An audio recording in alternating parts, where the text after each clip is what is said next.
We've kind of reversed roles today, and so my name is Adam, and this is Randy. You probably know us by now from some of our other podcasts, but we were going to do something a little different today. We have, in times past, on the What's Happening at Glory podcast, we've talked to our youth director, Philip Williams, about the youth, and we've talked to Michelle about our Glory Kids ministry, and we've never had the opportunity to hear from Randy and hear his story a little bit, and we want to be able to share that with you and a little bit about the ways in which we view worship and praise here at Glory Fellowship. And so I get to ask you all the hard questions today. Yeah, I'm on the hot seat. You're on the hot seat today, and so we'll get right to this. And Randy's been here at Glory Fellowship for going on 11 years as the worship pastor, and he and I are dear friends. I consider him a brother and appreciate your heart and your friendship, your encouragement, and the ways that we work together. The Apostle Paul always was very thankful for those that partnered with him in the work of gospel ministry, and that's the way I feel about you. And appreciate that, looking forward to hopefully many more years of serving together. And so I wanted you, first of all, to share your story about how the Lord touched your heart and saved your soul, and some things that he's done in your life. So share with us. Yeah, and you know, and I'll have to narrow it down just for time's sake a little bit, but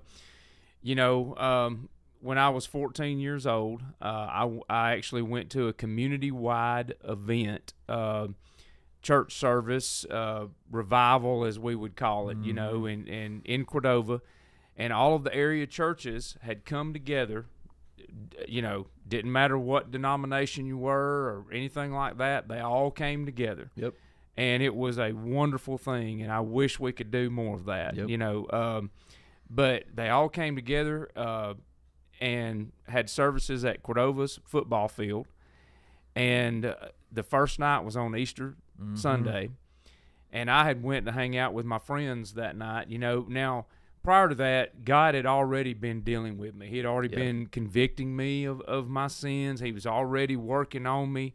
But I went that night and hanging out with my friends, and I listened to the message, and of course I'd heard the gospel many times, but anyway, and when they gave the invitation that night, I always tell this story.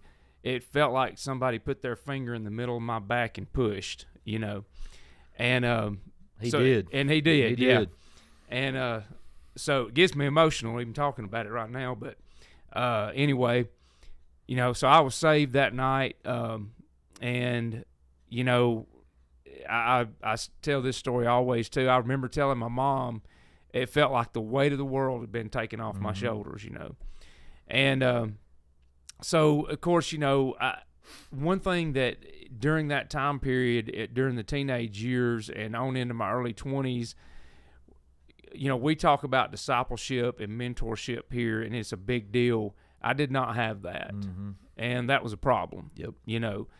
And so I did not have, I didn't walk with the Lord during that time. I felt like, I knew I was saved and I was searching, but I didn't know how to get to any other type of point, And after Amy and I were married and had children, we became more serious about our faith. And, I don't know if I ever told you this or not, but Amy was saved on the same day at an Easter service. Really? Yeah, that same year, the same day. That's incredible. So it's a cool story, and now we're celebrating 30 years of marriage this year. And anyway, we became more serious about our faith when the girls came along, and it's just been amazing, God working in our lives during that time, and seeing Kelsey and Kennedy be saved and baptized, and I can't even tell everybody how thankful and grateful I am for what God's done in my life. Well, I know every Easter is always a big deal for you because of that, and I didn't realize that Amy was also saved on Easter Sunday, and so it's pretty incredible, and I know that's always a big deal to you about what God's done in your life. Share a little bit, if you would, growing up in Cordova and then meeting her, and you ain't got to go through all of it, but how God brought you to Glory Fellowship and you and your family here. Yeah. So Amy and I, we met. We were actually working at Uncle Mort's restaurant, and a lot of people will know that famous restaurant that was here forever. And I was a busboy, she was a waitress, and we somehow met and started dating, and so the rest is history. But we've been together ever since, and began as I said, when we were married and had Kelsey and Kennedy, had children. We began attending church. We were in our 20s as a family, and eventually God led us here to Glory Fellowship. I think it was like in 2010, somewhere around that time. And as soon as the first Sunday that we came here, we knew this is where we were supposed to be. Yeah. Little did I know what was going to happen. I don't think any of us knew. No, I did. And so I had no intentions of becoming the worship pastor or full-time staff. Now I will say this: a lot of people may or may not know I worked in education. I was a teacher and a coach for most of my career. And through all that time, God was working on me, and He was leading me in a direction to this point right now. I truly believe that. And, there were a lot of different things I could say that happened, but He was calling me to this, and I during all of that time, I really couldn't understand it. And I know once we began attending here, it was sometime after that you and I began to have some conversations about this, that I felt like God was calling me into ministry. I just didn't know what that looked like, and then, this came about with the worship leading, and, that happened, and it's been wonderful. Yeah. Started off with doing it kind of part-time as you were coaching and teaching. Yes. And then a few years ago, we had the opportunity to bring him on full-time. And we've had a lot of, we won't get into this today, but a lot of in-depth conversations about ministry. And it's just been cool to me to see the way God's worked in your life and Amy's life in regards to that, and to see how that, you were talking about, you didn't see it at the time. And I think this is something that is helpful for us all, because we talk about this a lot here at Glory Fellowship. This trust that the Lord is working, even when I can't see the ways in which He's working, because, we see God working, we see the evidence of God working in the present, but man, when you're able to look in the past and see, oh, this is what God was doing here. I didn't understand it, but this is what God was doing here and here and here. And it sounds like as you reflect back, you see God's handiwork and God orchestrating all of this. And at the time, you had no idea exactly what was ahead and what He had in store. We didn't know what He had in store here as a church family. But I'm thankful to be able to trace God's hand as we look back. And that really does give us confidence for the future. Yes. I may not be able to see and know what He's going to do, but because of His faithfulness in the past, I can trust Him for the future. Yeah, that's exactly it. And I do want to say this, and you remember this, that there was several years ago, there was a point where I was chasing some other dream, and I tried to leave several times.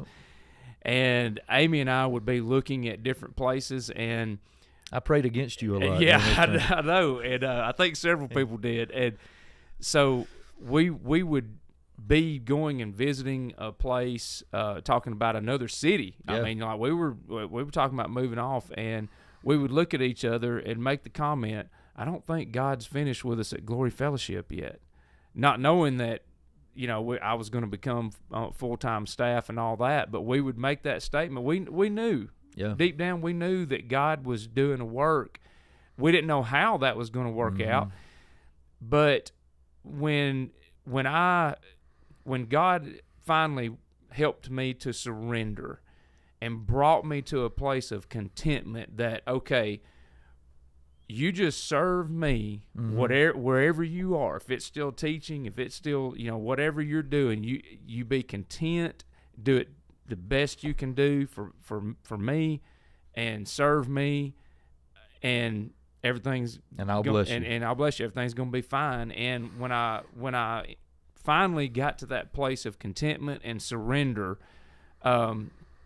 is when he opened the door to, all of this. Well, I think that this is, Randy's story, and without getting into some of the specifics of that, his coaching desires were where it was potentially leading you away from here. Yes. And I think one thing that's instructive, and every person in every family really does need to do the heart work and the prayer work, because God may move us because of job and then put us in a local church and to serve there and to serve in that community faithfully. But I think a lot of times we make moves, and I say we, I'm including all of us in this. A lot of times I fear that we make moves without ever considering the spiritual aspect, the local church aspect. Yep. And if you find a local church where you're growing and where you're being discipled and having opportunities to serve and disciple other people, a job change and a transition is a big deal. But I do think, I'm convinced that the consideration of the local church needs to at least have a part in that. It does. Most definitely. I 100% can attest to that. Yeah. So let's talk just briefly. We don't want to make this too long. Normally I'm on the other end and I'm doing all the talking, which makes it too long, and Randy's not guilty of that. But let's talk a little bit about your growth as, a worship pastor, families pastor here at Glory Fellowship. Let's talk specifically today about the ways that you and I and our church family are trying to honor the Lord through our praise and worship, through the congregation being the choir, through raising our voices together, being very word-centered, so that hopefully our praise and worship is a reflection of the worship that's already going on in receiving God's word, so that everything's grounded in God's word. Just take us through a little bit of that, whatever you want to talk about that may be helpful for the folks that are listening today. Yeah, and one thing, and I'll just start with this, we do have what you would categorize as a contemporary worship service. And, it's a little bit different than a traditional service. We don't have a choir, which a lot of the contemporary services are now going back to choirs. Yes. But we, like you said just then, we feel like that the congregation is the choir. Yes. The praise team. And it is incredible when they're singing, and the sweetness of spirit. Oh my goodness, it's a beautiful sound. And the praise team, the vocalists and the instrumentalists are a resource and a tool that we feel like God uses to help lead the people in singing and worshiping and singing praises to Him. And so it's not a performance. It's not about any of us that's up there on the stage. I know sometimes somebody may be coming in, that has never experienced that kind of service before, may look at it that way. And I hate that, but I wish that they could come and consistently see it every single Sunday to be able to see that what we're trying to do. But,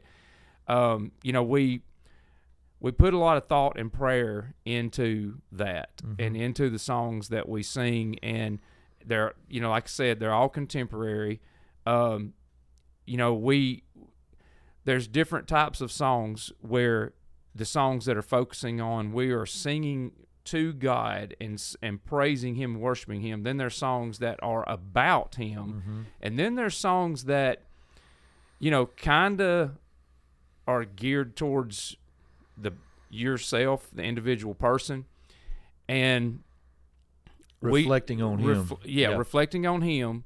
And we try to have a balance there, because we do want to sing about, I don't like a lot of songs that say I. I don't like that.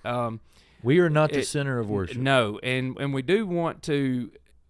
We do sing some songs where it is about, we're reflecting on what God has done for us, as we should, so we try to have a balance on that, because we do, and I'll say it during the services, let's sing to the Lord. Let's sing to Him, let's sing praises to Him and worship Him. He's worthy of our worship. And so we put a lot of thought and prayer. We really look at lyrics. Yes. We don't just do a song just because it sounds good. because We've actually changed some of the lyrics. We've actually changed some of the lyrics to some songs before that had powerful lyrics, and there might be one line that we just couldn't live with. So, because there's some songs that, man, I'll hear them and I'll be like, whoa, that sounds good. And then I start listening to the lyrics and I'm like, whoa, no. Can't do that. But anyway. I never considered myself a songwriter, but no. Right, yeah. We have changed a few words. We have changed a few lyrics, yeah. But we do encourage our congregation to sing and to sing out. And it is a beautiful sound when everyone is singing together. And little taste of heaven. It is, yeah. And so, I don't know if I explained it all, but that's kind of it. That's good. In a nutshell.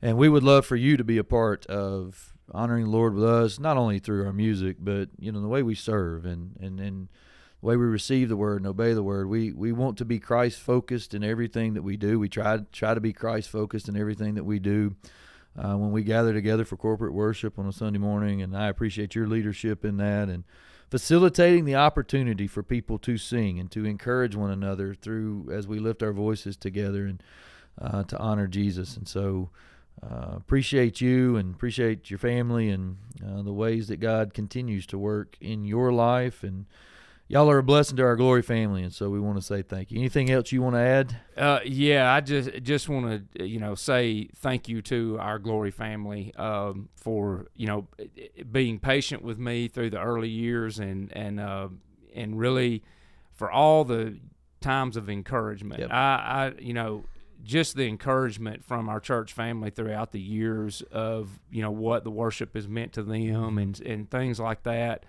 And people praying for me. And so on behalf of our family, I just say, thanks to you and to our church family. We are very, very grateful. Yeah, good deal. Well, that's it for this episode of the What's Happening at Glory. You're going to be hearing more in the coming weeks as we work through the summer. We're going to try to do some things in regards to some of our mission efforts and how the partnerships that we have here. We're going to be preparing for VBS, which is coming in July. So you'll be hearing a little bit more about that, one of the great evangelistic opportunities every single year in our church family and in other churches. And so we thank you for being a part of this. And Randy, thank you for taking the time to share a little bit today. You have a good day.